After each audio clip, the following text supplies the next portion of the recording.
नमस्कार, AL news में आपका स्वागत है। इस वक्त आप देख रहे हैं कि लखनऊ बार के नवनिर्वाचित अध्यक्ष सुरेश पांडे जी हैं। हम उनसे बात करेंगे कि अभी वो उनकी जीत हुई है। हम उनसे बात करेंगे कि किस तरीके से वो लोगों के लिए क्या कहना चाहते हैं।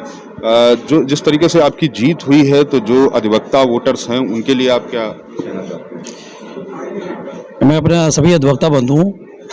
को बहुत-बहुत धन्यवाद देना चाहता हूं कि उन्होंने अपना इतना प्यार, स्नेह और आशीर्वाद मुझे दिया है और एक ऐतिहासिक जीत लखनऊ बार में मुझे अध्यक्ष के रूप में दिलाई है। तो मैं उनको कोटि-कोटि नमन करता हूं, वंदन करता हूं, उनका अभिनंदन करता हूं और उनके चरणों में शीश रखकर उनको प्रणाम करता हूं और उनको कोटि-कोटि धन्यवाद देता हूं कि उन्होंने एक हमारे लिए इतना प्यार दिया है, स्नेह दिया है, तो मैं उनको बार-बार प्रणाम करता हूं। कुल कितना मतदान पड़ा है और आपको कितना मिला? कुल 3982 मतदान हुआ है, जिसमें से मुझे 1834 हमें वोट मिले हैं, जो लगभग आधे हैं। 50% के आसपास वोट मुझे मिले हैं, बाकी 50% में बाकी लोगों को मिले हैं और 903 वोटों से हमारी विजय हुई है, जो लखनऊ बार का अपने आप में एक इतिहास है कि सर्वाधिक मत से जीतने का एक रिकॉर्ड है। जिस तरीके से जो लखनऊ बार के लोग मेंबर्स हैं जिन्होंने आपको जिताया है, उनकी भी कुछ उम्मीदें होंगी, तो लखनऊ बार को लेकर के आपका जिस तरीके से किस तरीके से आप काम करेंगे? देखिए, सबने इतना प्यार, स्नेह और अपना आशीर्वाद मुझे दिया है, तो मैं सबसे पहले तो अपनी जीत को जो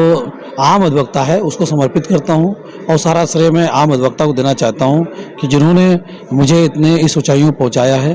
तो मैं बार-बार उस श्रेय उनको देता हूं और बार-बार उनको प्रणाम करता हूं और ज़रूर उन्होंने हमको जिताया है, तो एक अपने लीडर से, अपने जो भी बार के पदाधिकारी, उससे उनको उम्मीद होती हैं। और सबसे बड़ी चीज़ है कि सबसे बड़ी समस्या इस समय है कि नए अधिवक्ता आ रहे हैं। पहले भी 2 बार के मंत्रित्व काल में मैंने चैम्बरों का निर्माण किया है और बरामदे सरकार की मदद से बनवाए हैं, कई बरामदे जो बड़ी खूबसूरत बने हैं। बार एसोसिएशन को सुंदर बनाया गया है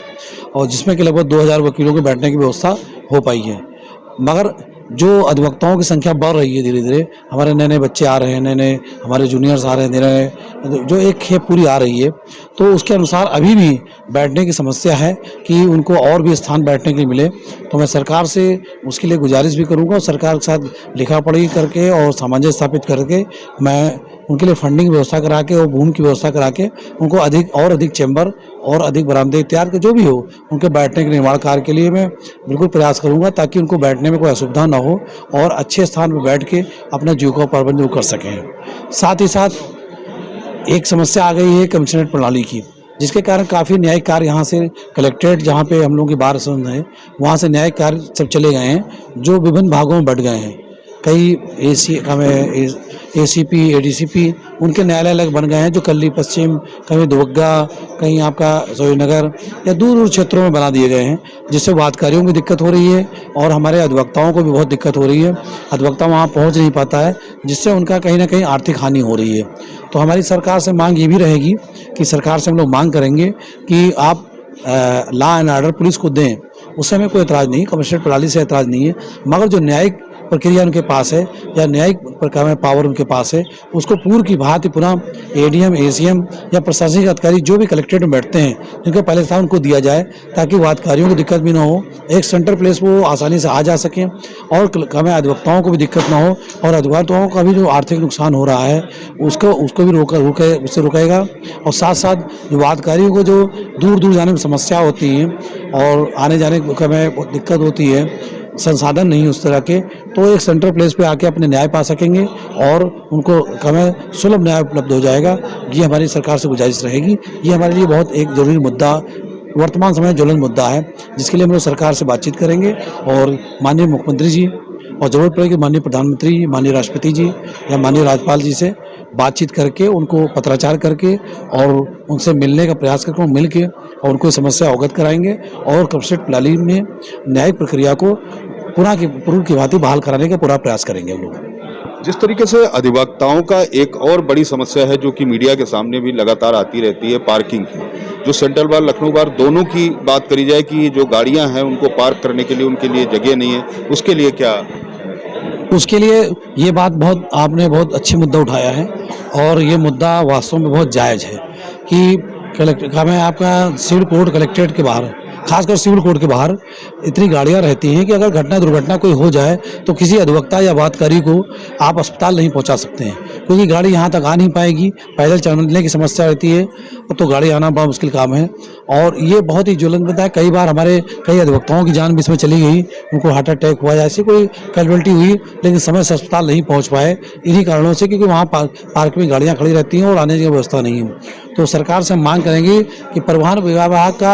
आपका वर्कशॉप यहाँ पे है जो काफ़ी बड़ा भी है और अब वहाँ लगभग खाली रहता है, तो सरकार से मांग करेंगे कि वहीं पे मल्टी लेवल पार्किंग अधिवक्ताओं और वादकारियों के लिए बनाई जाए, क्योंकि लगभग आपसे 10,000 से 15,000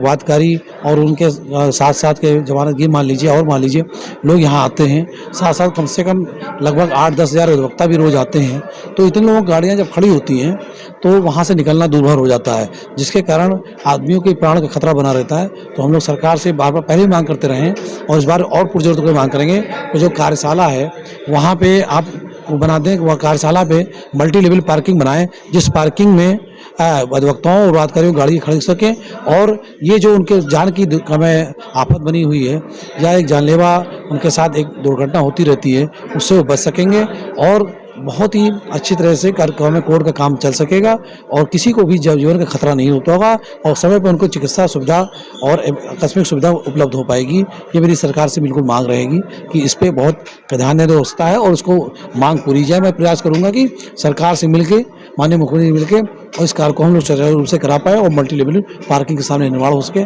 जिससे ये पार्किंग की समस्या और जाम की समस्या खत्म हो सके।